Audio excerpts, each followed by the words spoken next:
Okay, next up, we're talking tonight about houses. It looks like house prices are on the way up again. A survey from the Nationwide Building Society says the average price has gone up for the 6th month in a row, and the cost of buying your home is now 2% higher than it was a year ago. But the Nationwide's chief economist, Martin Garber, says the market is still a long way off a return to normal. The ultimate sign of a healthy housing market is probably the rate of turnover in the market. And if we look at that, that's still at pretty abnormally low levels. At an annual rate, about 4% of the housing stock is changing hands at the moment. And that compares to about 7 or 8% in normal times. Okay, Jonathan Davis is joining us this evening, Chartered Financial Planner. Hello, Jonathan. Hello, Stephen. Hello again, and Alex Smith, an estate agent in Birmingham. Hello, Alex. Yeah, hi there, Steve. Hello. Well, Jonathan, you continue to predict doom and gloom, and there's another survey out now saying that this slump is over. As Martin Grabauer, the chief economist of the Nationwide himself says, it's their survey that you're talking about. The numbers of transactions are very low compared to historical numbers. We're looking at roughly less than 40,000 a month of sales. The long-run average is 110,000 a month.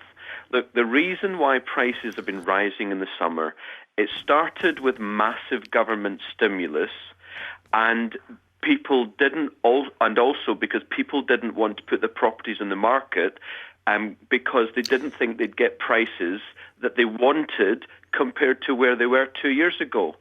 What we're finding now, and Grabauer says this, is that because prices have risen, more people are coming forward, thus supply is increasing. Final point, on top of that, we've had government intervention pretty well stopping banks and building societies from repossessing people. Once that ceases, you'll see repossessions by the barrelful, I'm afraid to say, and the banks will not want to be landlords. Supply will go through the roof. What do you think, Alex? Well, I don't actually think supply is increasing particularly.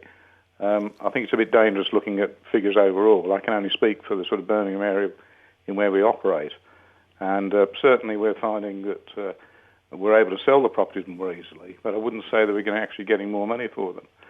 I mean, if prices have gone up a couple of percent, but they went down 22%, then they're only now down 20%. So people don't see a big attraction for putting their house on sale because they're really not getting the price they want.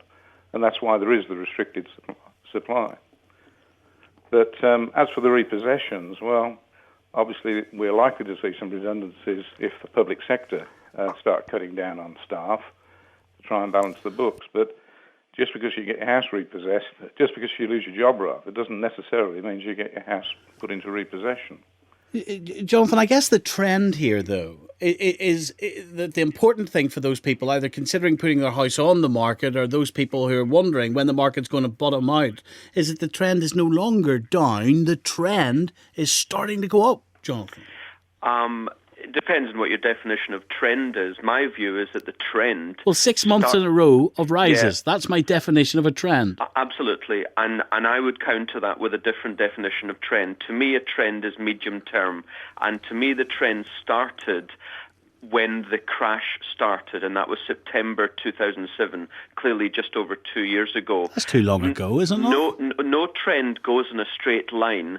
Hence, what we've seen in the spring and summer and through to the autumn this year is a contra-trend rally, like what happens in the stock market. But as I say, when we see repossessions rising, not just because someone's been made unemployed, but because they can't, of course, continue, unfortunately, to pay the mortgage, when you see buy-to-letters who haven't got the tenants because there are so many more unemployed, there's less people renting.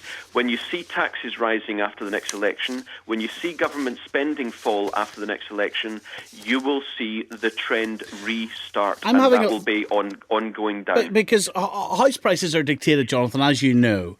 One of the determining factors will be confidence in the market. Okay, I understand the cost and supply of mortgage money, etc., would be another factor. I understand that.